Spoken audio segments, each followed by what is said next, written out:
Well, it's really surreal for me because obviously being a first-year student, I didn't know any of the students that they had already gone off to London by the time I got to campus.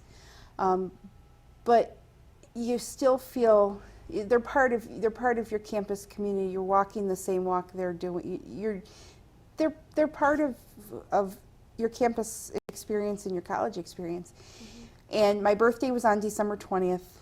My last exam was on December 22nd. I was just so anxious to get the first semester over with and get home for the holidays.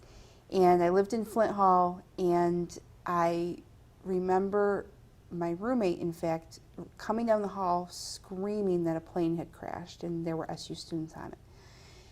And you just kind of don't know what to think. I mean, these things didn't happen here. They didn't happen to 19-year-old, 20-year-old students. They didn't happen in Syracuse, New York. They happened on the other side of the world. It was unbelievable at first. And then, of course, you know, we all gathered in the lounge on the floor of our residence hall and were watching the news. And then, of course, it became clear that this had actually happened.